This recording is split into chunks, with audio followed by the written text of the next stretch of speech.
ಅನಾಥೆ ಅಂತ ತುಂಬ ಕೀಳಾಗಿ ನೋಡಿದ್ರು ನನ್ನ. ಅಂಥವ್ರ ಮನೆಗೆ ಹೋಗ್ಬೇಕಾ? ಅನಾಥೆ ಅಂತೆಲ್ಲ ಅಷ್ಟೆಲ್ಲ ಅವಮಾನ ಮಾಡಿ, ಅಷ್ಟು ಕೆಟ್ಟದಾಗೆಲ್ಲ ನಡ್ಕೊಂಡು, ಮನಸ್ಸಿಗೆಲ್ಲ ನೋವು ಮಾಡಿ, ಚುಚ್ಚು ಮಾತೆಲ್ಲ ಆಡ್ದವ್ರ ಮನೆಗೆ ಹೋಗ್ಬೇಕಾ? ಹಲೋ ನನ್ನ ಸ್ನೇಹಿತರೆ, ವೆಲ್ಕಮ್ ಟು ಮೈ ಚಾನಲ್. ಎಲ್ಲ ಹೇಗಿದ್ದೀರಾ? ಚೆನ್ನಾಗಿದ್ದೀರಾ? ನಾನಂತೂ ತುಂಬಾ ಚೆನ್ನಾಗಿದ್ದೀನಿ ಫ್ರೆಂಡ್ಸ್. ಇವತ್ತು ನಾನು ಬುಧವಾರದ ಲಾಗ್ನ ನಿಮ್ಮ ಜೊತೆ ಶೇರ್ ಮಾಡ್ಕೊತಾ ಇದ್ದೀನಿ. ಪುಟ್ಟ ರಂಗೋಲಿಯಿಂದ ನನ್ನ ಲಾಗ್ನ ಸ್ಟಾರ್ಟ್ ಮಾಡ್ತಾ ಇದ್ದೀನಿ. ನನ್ನ ಹಸ್ಬೆಂಡ್ ಹರ್ಷು ಅವರು ಈಗ ಪೂಜೆ ಮಾಡ್ತಾಯಿದ್ದಾರೆ ನೋಡಿ. ಸೊ ಮಂಗಳಾರತಿ ತಗೊತಾ ಇದ್ದೀನಿ. ಸೊ ಇವತ್ತಿನ ಪೂಜೆ ಹೀಗಾಗಿದೆ. ಸೊ ನಮ್ಮ ಪಕ್ಕದ ಮನೆ ಆ ಕಡೆ ಸ್ವಲ್ಪ ದೂರದಲ್ಲಿದೆ ಆ ಮನೆ, ಅಲ್ಲಿಂದ ತಂದಿರೋಂಥ ಹೂವು, ಅದು ನಿಮ್ಗೆ ಗೊತ್ತಿರ್ಬೋದು.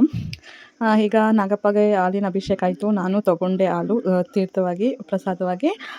ಹಾಗೆ ನಾನು ಮಕ್ಕೊಂಡು ಈಗ ಚಟ್ನಿ ಮಾಡೋಣ ಅಂತ ತೆಂಗಿನಕಾಯಿ ಹೊಡೆದಿದ್ರು ನನ್ನ ಹಸ್ಬೆಂಡು. ಸೊ ತೆಂಗಿನಕಾಯಿ ತೊಗೊಂಬರ್ತಾಯಿದ್ದೀನಿ. ಈಗ ಚಟ್ನಿ ಮಾಡ್ಕೊಳ್ಳೋಣ ಅಂತ. ಇವತ್ತು ನಮ್ಮ ಮನೇಲಿ ಏನು ಟಿಫನ್ ಅಂದರೆ ದೋಸೆ ಮತ್ತು ಚಟ್ನಿ. ಸೊ ನೋಡ್ಬೋದು, ಒಂದೆರಡು ಈರುಳ್ಳಿ ಮತ್ತು ಒಂದು 3-4 ಮೆಣಸಿನ್ಕಾಯಿ, ಹಾಗೆ ಕಡಲೆಬೀಜ. ಸೊ ಕಡಲೆಬೀಜ ಎಲ್ಲ ಹಾಕಿ ಇವತ್ತು ಚಟ್ನಿ ಮಾಡ್ತಾಯಿದ್ದೀನಿ. ಪುದೀನ ಸೊಪ್ಪು, ಕೊತ್ತಂಬರಿ ಸೊಪ್ಪೆಲ್ಲ ನಾನು ತಂದಿದ್ರು ಹರ್ಷು, ಅದಕ್ಕೆ ನಾನು ಅದೆಲ್ಲ ಜಾಸ್ತಿನೇ ಹಾಕಿ ಇವತ್ತು ಗ್ರೀನ್ ಚಟ್ನಿ ಮಾಡ್ತಾಯಿದ್ದೀನಿ. ಸೊ ಹುಣಸೆಹಣ್ಣು ಕೂಡ ಚೆನ್ನಾಗಿ ತೊಳ್ಕೊಂಡು, ನಾನು ಏನೇ ಹಾಕಿದ್ರು ಎಲ್ಲ ಚೆನ್ನಾಗಿ ತೊಳ್ಕೊಂಡೇ ಹಾಕ್ತೀನಿ. ಈಗ ನೋಡ್ಬೋದು ಅಪ್ಪ ಕೊಬ್ಬರಿ ತುರ್ಕೊಡ್ತಾ ಇದ್ದಾರೆ. ಸೊ ಇಷ್ಟೆಲ್ಲ ರೆಡಿ ಮಾಡಿದ್ದೀನಿ. ಕೊಬ್ಬರಿ ಒಂದು ಅಪ್ಪ ತುರ್ಕೊಡ್ತಾ ಇದ್ದಾರೆ. ನನಗೆಲ್ಲ ಥರ ಹೆಲ್ಪ್ ಮಾಡ್ತಾರೆ ಅಪ್ಪ. ಈಗ ರುಚಿಗೆ ತಕ್ಕಷ್ಟು ಉಪ್ಪು ಹಾಕಿ ಚಟ್ನಿ ರುಬ್ಕೊಂಡಿದ್ದೀನಿ. ಸೊ ದೋಸೆ ನೋಡಿ, ದೋಸೆ ಹಾಕ್ತಾಯಿದ್ದೀನಿ. ಹಾಯ್ ಹಲೋ ಫ್ರೆಂಡ್ಸ್, ಎಲ್ಲರಿಗೂ ನಮಸ್ಕಾರ. Welcome to my channel. Friends, ಇವತ್ತು ನಾನು ಬುಧವಾರದ ಲಾಗ್ನ ನಿಮ್ಮ ಜೊತೆ ಶೇರ್ ಮಾಡ್ಕೊತಾ ಇದ್ದೀನಿ. ಇಷ್ಟೊತ್ತು ನನ್ನ ಮಗಳು ಆಟ ಆಡ್ಕೊಂಡು ಇವಾಗ ಅವಳಿಗೆ ಹಾಲು ಕುಡಿಸಿ ಅವಳನ್ನ ಮಲಗಿಸಿದ್ದೀನಿ. ಸೊ ಸಣ್ಣ ಪುಟ್ಟ ಕೆಲಸ ಎಲ್ಲ ಮುಗಿಸ್ಕೊಂಡು ಈಗ ಲಾಗ್ ಸ್ಟಾರ್ಟ್ ಮಾಡ್ತಾ ಇದ್ದೀನಿ. ಫ್ರೆಂಡ್ಸು, ಹೊಸ ಚಾನಲ್ ಆಗಿರೋದ್ರಿಂದ ಇನ್ನೂ ಯಾರಾದರೂ ಸಬ್ಸ್ಕ್ರೈಬ್ ಆಗಿಲ್ಲ ಅಂದರೆ ದಯವಿಟ್ಟು ಸಬ್ಸ್ಕ್ರೈಬ್ ಆಗಿ. ವಿಡಿಯೋ ಇಷ್ಟ ಆದರೆ ಪ್ಲೀಸ್ ಲೈಕ್ ಮಾಡಿ, ಕಮೆಂಟ್ ಮಾಡಿ, ಶೇರ್ ಮಾಡಿ. ಫ್ರೆಂಡ್ಸ್, ಇವತ್ತೆಲ್ಲ ನನಗೆ ಫುಲ್ಲು ಮೂಡ್ ಅಪ್ಸೆಟ್ ಆಗಿದೆ. ಮನಸ್ಸೆಲ್ಲ ಬೇಜಾರಾಗೋಗ್ಬಿಟ್ಟಿದೆ. ಆದರೂ ನಗ್ನಾಗ್ತಾನೇ ಇದ್ದೀನಿ. ಸೊ ಆದರೂ ಕೂಡ ತುಂಬ ಬೇಜಾರಾಗುತ್ತೆ ಫ್ರೆಂಡ್ಸ್. ಕೆಲವು ವಿಚಾರಗಳು ದಿನ ಅದರದ್ದಿಂದನೇ ಪ್ರೆಷರ್ ಬರ್ತಾಯಿದ್ರೆ ತುಂಬಾ ಬೇಜಾರಾಗುತ್ತೆ. ಸೊ ಅದೆಲ್ಲ ನಿಮ್ಮ ಜೊತೆ ಶೇರ್ ಮಾಡ್ಕೊತೀನಿ. ಹೇಳಿದ್ದೀನಿ ನನಗೆ ಯಾರೂ ಇಲ್ಲ, ಅದಕ್ಕೆ ನಿಮ್ಮ ಜೊತೆ ಎಲ್ಲ ಶೇರ್ ಮಾಡ್ಕೊತೀನಿ ಅಂತ ಹೇಳಿದ್ದೀನಿ. ಸೊ ಅದಕ್ಕೆ ನಿಮ್ಮ ಜೊತೆ ಶೇರ್ ಮಾಡ್ಕೊತಾ ಇದ್ದೀನಿ. ಫ್ರೆಂಡ್ಸ್, ನನಗೊಂದು ಪ್ರಶ್ನೆ, ನೀವೇ ಉತ್ತರ ಕೊಡಬೇಕು. ನಮ್ಗೆ ಅವಮಾನ ಮಾಡಿರೋರ ಮನೆಗೆ ಹೋಗ್ಬೇಕಾ ನಾವು? ನಮ್ಗೆ ಅವಮಾನ ಮಾಡಿರ್ತಾರಲ್ಲ, ತುಂಬ ಮನ್ಸಿಗೆ ಬೇಜಾರು ಮಾಡಿರ್ತಾರಲ್ಲ, ಅಂಥವ್ರ ಮನೆಗೆ ನಾವು ಹೋಗ್ಬೇಕಾ? ಅವ್ರು ಹಾಕೋ ಒಂದು ತುತ್ತು ಊಟಕ್ಕೆ ನಾವು ಕಾಯ್ಕೊಂಡಿರ್ಬೇಕಾ?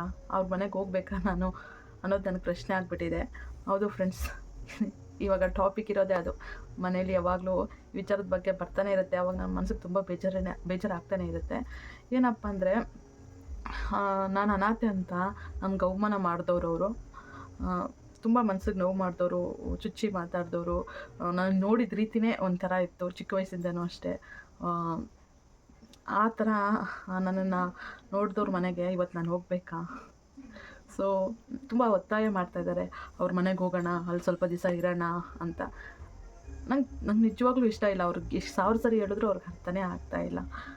ನಂಗೆ ಅವಮಾನ ಮಾಡಿದ್ದಾರೆ. ಅವ್ರ ಮನೆಗೆ ಹೋಗಿ ಒಂದು ತುತ್ತು ಊಟ ಮಾಡಿದ್ರೆ ಮತ್ತೆ ಅವಮಾನ ಆಗಲ್ವಾ? ಅದು ಒಂಥರ ಅವ್ರ ಮನೆಗೆ ಬಾಗಿಲಿಗೆ ಹೋಗೋದೇ ಅವಮಾನ ಅಲ್ವಾ? ಯಾರು ನಮ್ಗೆ ಅವಮಾನ ಮಾಡಿರ್ತಾರೋ ಅವ್ರ ಮನೆಗೆ ಹೋಗ್ಬೇಕಾ? ಎಲ್ಲಿ ನಮಗೆ ಬೆಲೆ ಇಲ್ಲ, ಎಲ್ಲಿ ಯಾರು ನಮಗೆ ಅವಮಾನ ಮಾಡಿರ್ತಾರೋ ಅವ್ರಿರೋ ಜಾಗಕ್ಕೆ ನಾವು ಹೋಗ್ಬೇಕಾ ಅನ್ನೋದು ನನಗೆ ಪ್ರಶ್ನೆ. ನನಗಂತೂ ಇಷ್ಟ ಇಲ್ಲ. ಆದರೂ ಕೂಡ ನನಗೆ ಮದುವೆ ಆಗಿದೆ, ನನ್ನ ಗಂಡ ಇದ್ದಾನೆ. ನನ್ನ ಗಂಡ ಎಲ್ಲಿರ್ತಾನೋ ನಾನು ಅಲ್ಲಿರಬೇಕು. ಅಂಥದ್ರಲ್ಲಿ ನಾನು ಯಾಕೆ ಯಾರೋ ಮನೆಗೆ ಹೋಗಬೇಕು? ಪ್ರತಿದಿನ ಇದು ಬಂದು ಕೇಳ್ತಾನೆ ಇರ್ತಾಯಿದ್ರೆ ನಂಗೆ ತುಂಬಾ ಬೇಜಾರಾಗ್ತದೆ ಮನಸ್ಸಿಗೆ. ನಿಜವಾಗ್ಲೂ ಫ್ರೆಂಡ್ಸ್, ತುಂಬ ಅವಮಾನ ಮಾಡಿದ್ದಾರೆ ಅವರು. ನಾನು ಅನಾಥೆ ಅಂತ ಅಂದ್ಬಿಟ್ಟು ಅವ್ರು ಅನಾಥೆ ಥರನೇ ನೋಡಿದ್ರು. ಇವಾಗೂ ಕೂಡ ಆ ಭಾವನೆ ಇದೆಯೋ ಗೊತ್ತಿಲ್ಲ, ಗೊತ್ತಿಲ್ಲದೆ ಹೇಳ್ಬಾರ್ದು. ಬಟ್ ಇವಾಗೂ ಕೂಡ ಅಷ್ಟೇ, ನನ್ನ ಹತ್ರ ಚೆನ್ನಾಗಿ ಮಾತಾಡ್ಸೋದಾಗಲಿ, ಅವ್ರ ಮಗಳ ಥರ ನೋಡೋದಾಗಲಿ, ಅದು ಯಾವುದೂ ಇಲ್ಲ ಇವಾಗೂ. ಅವ್ರು ಕರಿತಾನೇ ಇಲ್ಲ. ಫಸ್ಟ್ ಆಫ್ ಆಲು ಬನ್ನಿ, ನಮ್ಮ ಮನೆಗೆ ಬನ್ನಿ ಅಂತ ಕರಿತಾನೇ ಇಲ್ಲ. ಆದರೆ ನಾವಾಗೆ ಹೋದರೆ ಏನು ಚೆನ್ನಾಗಿರುತ್ತೆ ಹೇಳಿ? ಅದೇನೋ ಹೇಳ್ತಾರಲ್ಲ, ಕರಿಯದ ಮನೆಗೆ ಹೋಗಿ ಕೆರೆದಲ್ಲಿ ಓಡಿಸ್ಕೊಂಡು ಬಂದಂತೆ ಅಂತ. ಹಾಗಾಗುತ್ತೆ. ಏನಕ್ಕೆ ಹೋಗಬೇಕು ಅಂಥವ್ರ ಜಾಗದಲ್ಲಿ? ಸ್ವಾಮಿ ವಿವೇಕಾನಂದ ಅವ್ರು ಹೇಳ್ತಾರಲ್ಲ, ಎಲ್ಲಿ ನಿನಗೆ ಬೆಲೆ ಇಲ್ವೋ ಅಂಥ ಜಾಗದಲ್ಲಿ ನಿನ್ನ ಚಪ್ಪಲಿನೂ ಬಿಡಬಾರ್ದು ಅಂತ. ಸೊ ನಮ್ಮ ಅವಶ್ಯಕತೆ ಇಲ್ಲ ಅವ್ರಿಗೆ. ನಾವಾಗೆ ಯಾಕೆ ಹೋಗಬೇಕು? ನಾನು ಎಷ್ಟು ಹೇಳಿದ್ರು ಅವ್ರಿಗೆ ಅರ್ಥನೇ ಆಗ್ತಾಯಿಲ್ಲ ವಿಚಾರ. ಯಾರು ಏನು ಅಂತ ನಾನು ಹೇಳಲ್ಲ ಫ್ರೆಂಡ್ಸ್. ಯಾವ ವ್ಯಕ್ತಿ ಅಂತ ಏನೂ ಹೇಳಲ್ಲ. ಆ ವ್ಯಕ್ತಿಯ ವ್ಯಕ್ತಿತ್ವ ಬಗ್ಗೆ ಮಾತಾಡ್ತೀನಿ ಅಷ್ಟೇ. ನನ್ನ ಚಾನಲಲ್ಲಿ ಅಷ್ಟೇ, ಯಾರ ಬಗ್ಗೆನೂ ಮಾತಾಡೋಕ್ಕೆ ಹೋಗಲ್ಲ. ಅಂದರೆ ಒಬ್ಬ ವ್ಯಕ್ತಿತ್ವ ಹೆಂಗಿರುತ್ತೆ ಅನ್ನೋದ್ರ ಬಗ್ಗೆನೇ ನಾನು ಹೇಳ್ತೀನಿ. ತುಂಬ ಮನ್ಸಿಗೆ ಬೇಜಾರಾಗುತ್ತೆ ಫ್ರೆಂಡ್ಸ್. ಎಷ್ಟು ನೋವು ಅನುಭವಿಸಿದ್ದೀನೋ ಟೈಮಲ್ಲಿ ಒಂದು ಲೋಟ ನೀರಿಗೂ ಅಷ್ಟೇ, ಎಲ್ಲದಕ್ಕೂ ಅಷ್ಟೇ ತುಂಬ ಕೆಟ್ಟದಾಗಿ ನೋಡ್ಕೊಂಡಿದ್ದಾರೆ ಅವರು. ಅವ್ರ ಮನೆಗೆ ಹೋದಾಗ ಅಂಥವ್ರ ಮನೆಗೆ ಹೋಗಿರ್ಬೇಕಲ್ಲಿ. ನನಗಂತೂ ತುಂಬಾ ಬೇಜಾರಾಗುತ್ತೆ. ತುಂಬ ಏಳಿಸ್ಬಿಡ್ತಾರೆ. ಅವ್ರು ನೋಡಿರೋ ರೀತಿಯೇ ನನಗೆ ಇವಾಗೂ ಕಣ್ಮುಂದೆ ಬರುತ್ತೆ. ನಾನು ಚಿಕ್ಕ ವಯಸ್ಸಲ್ಲಿದ್ದಾಗ ನಾನು ಹೆಂಗೆ ನೋಡ್ತಾಯಿದ್ರು ಅವ್ರು ಅನ್ನೋದು ನನಗೆ ಇವಾಗೂ ನೆನೆಸ್ಕೊಂಡ್ರೆ ತುಂಬಾ ನೋವಾಗುತ್ತೆ. ಅನಾಥೆ ಅಂತ ತುಂಬ ಕೀಳಾಗಿ ನೋಡಿದ್ರು ನನ್ನ. ಅಂಥವ್ರ ಮನೆಗೆ ಹೋಗ್ಬೇಕಾ? ಅನಾಥೆ ಅಂತೆಲ್ಲ ಅಷ್ಟೆಲ್ಲ ಅವಮಾನ ಮಾಡಿ, ಅಷ್ಟು ಕೆಟ್ಟದಾಗೆಲ್ಲ ನಡ್ಕೊಂಡು, ಮನಸ್ಸಿಗೆಲ್ಲ ನೋವು ಮಾಡಿ, ಚುಚ್ಚು ಮಾತೆಲ್ಲ ಆಡ್ದವ್ರ ಮನೆಗೆ ಹೋಗ್ಬೇಕಾ? ನಾನೇನೋ ಹೋಗ್ತೀನಿ, ನನ್ನ ಮಗುಗೂ ಹಂಗೆ ನೋಡಿದ್ರೆ, ನನ್ನ ಮಗುನೂ ಅದೇ ದೃಷ್ಟಿಯಲ್ಲಿ ನೋಡಿದ್ರೆ, ನನಗೆ ನೋಡಿದಾಗ ನನ್ನ ಮಗುಗೂ ನೋಡಿದ್ರೆ, ಅದಕ್ಕೆ ನಾನು ಮಾತ್ರ ಅವ್ರ ಮನೆಗೆ ಹೋಗ್ಬಾರ್ದು ಅಂತ ಡಿಸೈಡ್ ಆಗಿದ್ದೀನಿ. ಎಷ್ಟೇ ಬಲವಂತ ಆಗಲಿ, ಎಷ್ಟೇ ಟಾರ್ಚರ್ ಕೊಡಲಿ, ನಾನು ಅರ್ಥ ಮಾಡ್ಕೊಂಡಿರೋ ಪದೇ ನಾನು ಅದ್ರ ಬಗ್ಗೆನೇ ಕೇಳ್ತಿದ್ರು ಪರವಾಗಿಲ್ಲ. ನಾನಂತೂ ನನಗೆ ಬೆಲೆ ಕೊಡ್ತಿರೋರ ಮನೆಗೆ, ನನಗೆ ಅವಮಾನ ಮಾಡ್ತಿರೋ ಮನೆಗೆ ನಾನಂತೂ ಹೋಗಲ್ಲ. ಕೊನೆಗೆ ನನ್ನ ಮಗಳಿಗೂ ಆ ಗತಿ ಬರಬಾರ್ದು. ನಾನು ನನ್ನ ಮಗಳನ್ನ ರಾಣಿಯಾಗಿ ನೋಡ್ಕೊತೀನಿ. ಅಂಥವ್ರ ಮನೆಗೆಲ್ಲ ಕರ್ಕೊಂಡು ಹೋಗೋದು ಬೇಡ. ಕೆಲವು ಸಂಬಂಧಗಳು ಬೇಡ ಫ್ರೆಂಡ್ಸ್. ನಾನು ಹೇಳೋದೇ ಇಷ್ಟ, ಎಲ್ಲಿ ನಮ್ಮ ಮಾತಿಗೆ ಬೆಲೆ ಇರಲ್ಲ, ನಮಗೆ 4 ಪೈಸಾ ಮರ್ಯಾದೆ ಸಿಗಲ್ಲ, ನಮಗೆ ಅವಮಾನ ಮಾಡ್ತಾರೆ ಅಂದರೆ ಅಂಥ ಜಾಗಕ್ಕೆ ನಮ್ಮ ಚಪ್ಪಲಿ ಹೋಗೋದು ಬೇಡ. ಅಂಥ ಜಾಗಕ್ಕೆ ನಾವು ಹೋಗ್ಬಾರ್ದು. ಸೊ ಈ ವಿಚಾರನ ನಾನು ನನ್ನ ತಲೆಯಲ್ಲಿರೋದು, ನನಗನ್ಸಿರೋದು ಹೇಳ್ತಾ ಇದ್ದೀನಿ. ಸೊ ಬೇಡ, ನಾವು ಒಂದು ತುತ್ತು ಊಟ ಇದೆಯೋ ಇಲ್ವೋ ಅದು ಬೇಡ. ಹಿಂಗೆ ಇರಲಿ, ನಾವು ನಮ್ಮ ಜೀವನ ಹಿಂಗೆ ಇರಲಿ, ನಮ್ಮ ಪಾಡಿಗೆ ನಾವು ಎಷ್ಟಿದೆಯೋ ಅಷ್ಟರಲ್ಲಿ ಇದ್ಬಿಡ್ಬೇಕು. ಬಯಸಿ ಹೋಗಿ ಕರೆದಿರೋ ಮನೆಗೆ ಹೋಗಿ ಅವಮಾನಗಳು ಮಾತ್ರ ಮಾಡಿಸ್ಕೊಂಬರ್ಬಾರ್ದು. ಕೆಲವು ಸಂಬಂಧಗಳನ್ನ ಎಷ್ಟಕ್ಕಿರಬೇಕು ಅಷ್ಟಕ್ಕೆ ಬಿಟ್ಟರೆ ಒಳ್ಳೆಯದು.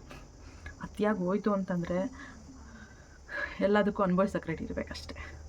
ಸೊ ಇದೊಂದು ವಿಚಾರ ನಿಮ್ಮ ಜೊತೆ ಶೇರ್ ಮಾಡ್ಕೊಬೇಕು ಅನಿಸ್ತು, ಅದಕ್ಕೆ ಶೇರ್ ಮಾಡ್ಕೊತಾ ಇದ್ದೀನಿ. ರಾಗಿ ಹಿಟ್ಟು ರೊಟ್ಟಿ ಮಾಡ್ತಾಯಿದ್ದೀನಿ ಫ್ರೆಂಡ್ಸ್. ಆ ರೆಸಿಪಿ ಕೂಡ ನಿಮ್ಮ ಜೊತೆ ಶೇರ್ ಮಾಡ್ಕೊತೀನಿ. 2 ಮೆಣಸಿನ್ಕಾಯಿನ ಮಿಕ್ಸಿಗೆ ಹಾಕ್ಕೊಂಡೆ, ಹಾಗೆ ಪುದೀನ ಸೊಪ್ಪು ಹಾಗೆ ಕೊತ್ತಂಬರಿ ಸೊಪ್ಪು ಕೂಡ ಹಾಕ್ಕೊಂಡು ನಾನು ಇವಾಗ ಮಿಕ್ಸಿಗೆ ಹಾಕ್ಕೊತೀನಿ ಫ್ರೆಂಡ್ಸ್. ಹೀಗೆ ಖಾರದ ರೊಟ್ಟಿ ಮಾಡಿದರೆ ತುಂಬ ಚೆನ್ನಾಗಿರುತ್ತೆ. ಈಗ ನೋಡಿ, ನಾನು ರಾಗಿ ಹಿಟ್ಟು ತೊಗೊಂಡಿದ್ದೀನಿ, ಅದಕ್ಕೆ ಸ್ವಲ್ಪ ಎಣ್ಣೆ, ರುಚಿಗೆ ತಕ್ಕಷ್ಟು ಉಪ್ಪು, ಸೊ ಹಾಗೆ ರುಬ್ಬಿಟ್ಕೊಂಡಿರೋವಂಥ ಈ ಖಾರದ ಚಟ್ನಿ ಅದನ್ನು ಹಾಕ್ಕೊಂಡು ಚೆನ್ನಾಗಿ ಮಿಕ್ಸ್ ಮಾಡ್ಕೊತಾ ಇದ್ದೀನಿ.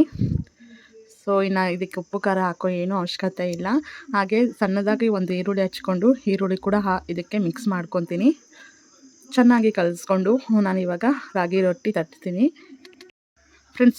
ಹೀಗೆ ಹೆಂಚು ಮೇಲೆ ರಾಗಿ ರೊಟ್ಟಿ ತಟ್ಕೋಬೇಕು. ನಂಗೆ ಅಷ್ಟು ಚೆನ್ನಾಗಿ ಬರಲ್ಲ ತಟ್ಟಕ್ಕೆ. ಈಗ ನೋಡಿ, ರಾಗಿ ರೊಟ್ಟಿ ರೆಡಿಯಾಗಿದೆ. ಈ ವಿಡಿಯೋ ಇಷ್ಟ ಆದರೆ ಪ್ಲೀಸ್ ಲೈಕ್ ಮಾಡಿ, ಕಮೆಂಟ್ ಮಾಡಿ, ಶೇರ್ ಮಾಡಿ. ತಪ್ಪದೆ ನನ್ನ ಚಾನಲ್ಗೆ ಸಬ್ಸ್ಕ್ರೈಬ್ ಆಗಿ. ಯಾರಿಗಾದ್ರೂ ಬೇಜಾರಾಗಿದ್ದರೆ ಸಾರಿ. ಸೊ ಸಪೋರ್ಟ್ ಮಾಡಿ ಫ್ರೆಂಡ್ಸ್. ತುಂಬ 1 ವರ್ಷದಿಂದ ಕಷ್ಟಪಟ್ಟು ಇವಾಗ ಹೊಸ ಚಾನಲ್ ಓಪನ್ ಮಾಡಿದ್ದೀನಿ. ದಯವಿಟ್ಟು ಸಪೋರ್ಟ್ ಮಾಡಿ. ಇಷ್ಟ ಆದರೆ ಲೈಕ್ ಮಾಡಿ, ಕಮೆಂಟ್ ಮಾಡಿ, ಶೇರ್ ಮಾಡಿ. ಸೊ ಮತ್ತೆ ಮುಂದಿನ ಲಾಗಲ್ಲಿ ಭೇಟಿ ಆಗ್ತೀನಿ. Thanks for watching. Bye everyone.